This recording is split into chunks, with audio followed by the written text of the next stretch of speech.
পর থেকেই ব্যক্তিজীবন নিয়ে আলোচনায় ঢাকাই সিনেমার সুপারস্টার শাকিব খান এবং তার সাবেক স্ত্রী শবনম বুবলি। কোনো এক অজানা কারণে বুবলির দিক থেকে মুখ ফিরিয়ে নেন শাকিব খান, এমনকি বুবলির নামও শুনতে চান না তিনি। এবার জানা গেল বুবলির জীবনের অজানা এক অধ্যায়ের কথা। কি আছে সে অধ্যায়ে, আর সেটা ফাঁস করলেনই বা কে? বাংলা চলচ্চিত্রের অন্যতম জনপ্রিয় নায়িকা শবনম বুবলি সম্প্রতি তার জীবনের নতুন একটি অধ্যায়ের কথা শেয়ার করেছেন শাকিব খানের সঙ্গে। তিনি জানিয়েছেন খুব শিগগিরই তিনি দ্বিতীয়বার বিয়ে করতে চান, আর এই বিশেষ অনুষ্ঠানে তিনি ব্যক্তিগতভাবে শাকিব খানকেও নিমন্ত্রণ করেছেন। এ নিয়ে তাদের মধ্যে হয় একটি বিশেষ ফোন আলাপ। চলুন সেই প্রতীক্ষিত ফোন আলাপটি শুনে নেই। তোমাকে আসলে একটা কথা বলা হয় নাই, আমার তো বিয়ে ঠিক হয়ে গেছে।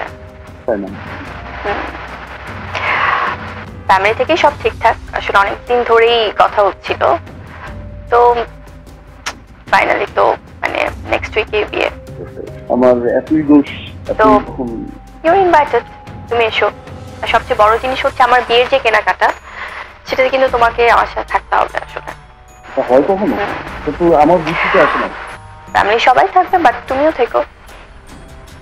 এই এত মাস তো চেষ্টা করলাম, দেখলাম, ভোট করলাম, কিন্তু তো মনে করো যে অন্যায়ের জন্য তোমার কোনো প্রবলেম আছে? অন্যায় করলে পর তার একটু সরি ফিল করা উচিত। কি প্রবলেম? কারণ একটা মাস তো দেখলাম। কেন?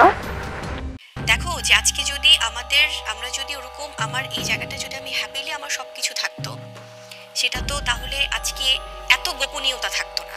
আমরা হয়তো অনেক সময় বলি যে ক্যারিয়ারের জন্য আমরা অনেক কিছু গোপন করে যাই, কিন্তু ক্যারিয়ারের জন্য হলেও কিবরিয়া ভাই যেটা হয় যে মানুষের আপনি তো অ্যাজ এ হাজব্যান্ড তো আপনার দায়িত্ব পালন করবেন, অ্যাজ এ ওয়াইফ তো আপনাদের সম্পর্ক ঠিক থাকবে, তাই তো? যে আমরা হয়তো বা ক্যারিয়ারের জন্য আমরা মানুষকে জানাচ্ছি না, বাট হাজব্যান্ড ওয়াইফের তো একটা আন্ডারস্ট্যান্ডিং থাকে। এবং আমি যখন তাকে জিজ্ঞেস করেছি তখন এবং এই ব্যাখ্যাগুলো কিন্তু অপবিশ্বাসের কাছ থেকেও কিন্তু এসছে, যে সে বিভিন্ন প্রোগ্রামে বলেছেন যে আমাকে বলাই হয়েছে বাচ্চা নিলে ডিভোর্স দিবে।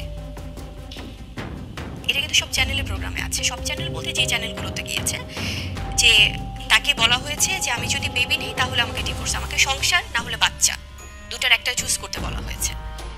তো সেখানে আমি বলি না ভাইয়া, আমি আজকে যে জিনিসগুলো ক্লিয়ার করছি যে আমাকে অনেক সময় অনেকে সংসার ভাঙার জন্য দায়ী করা হয়, অনেকে করেন, সবাই না, যারা একটু বেশি আবেগপ্রবণ হয়ে যান, আমি তাদের উদ্দেশ্যে বলছি।